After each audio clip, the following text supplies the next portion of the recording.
Bebeto selebrasi bayi yang tak pernah dilupakan dunia.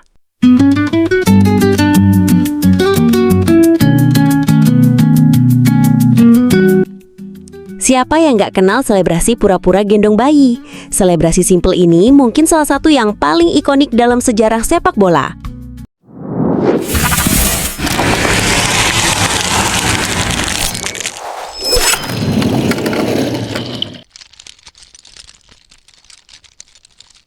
Kita bakal throwback ke Piala Dunia 1994, di mana seorang striker mungil bernama Bebeto bikin seluruh dunia senyum lebar dengan gaya selebrasinya.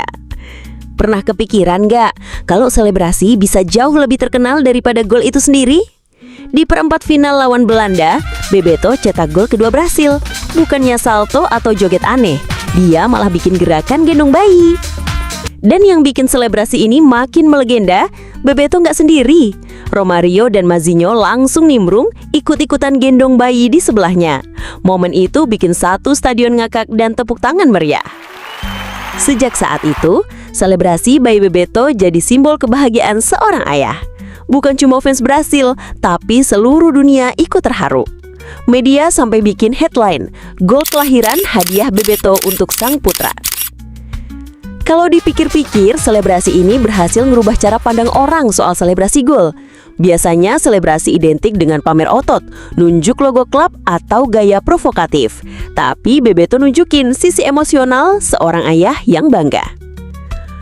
Yang bikin lebih menarik, selebrasi ini ternyata menginspirasi generasi setelahnya loh. Banyak pemain bola dunia, dari Liga Eropa sampai Asia, pernah meniru gaya gendong bayi.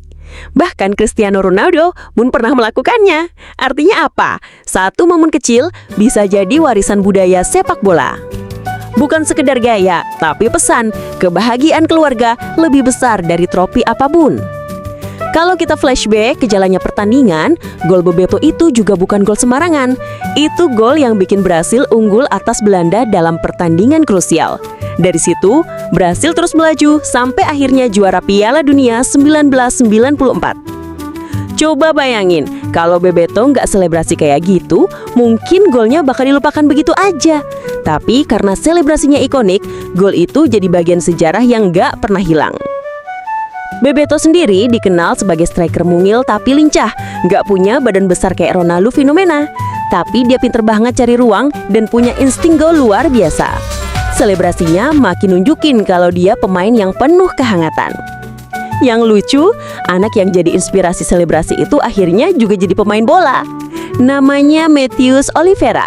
Dan bayangin aja, seluruh dunia pernah lihat selebrasinya bahkan sebelum dia ngerti apa itu sepak bola. Selebrasi bayi ini bahkan jadi bahan parodi dan iklan di berbagai media. Saking populernya, banyak sponsor minta Bebeto ngulang selebrasi itu buat iklan TV di Brasil. Kalau sekarang kita lihat di YouTube atau highlight Piala Dunia, momen itu masih bikin merinding. Bukan karena golnya aja, tapi karena makna emosional di balik gerakan sederhana. Inilah bukti kalau sepak bola itu lebih dari sekedar olahraga. Kadang yang kita ingat bukan hasil akhir, tapi momen emosional kayak gini. Dan jujur aja, selebrasi bayi Bebeto jauh lebih memorable daripada gol-gol spektakuler lain di Piala Dunia 1994. Itu yang bikin dia dikenang bukan cuma sebagai striker tajam, tapi juga sebagai ikon kehangatan di sepak bola. Kalau ngomong selebrasi bola, pasti banyak nama muncul. Ada Balotelli dengan gaya diam, ada Ronaldo dengan ada Messi buka baju. Tapi Bebeto tetap beda, lebih manusiawi, lebih personal. Gak heran, momen itu sering disebut sebagai salah satu selebrasi terbaik sepanjang sejarah Piala Dunia. Sederhana, tulus, dan penuh makna. Jadi, kapanpun kamu lihat pemain selebrasi gendong bayi, ingatlah, semua itu dimulai dari Bebeto di Piala Dunia 1994. Sepak bola memang tentang gol, tapi di balik gol selalu ada cerita. Dan Bebeto udah kasih kita salah satu cerita terbaik yang gak akan pernah hilang dari ingatan dunia.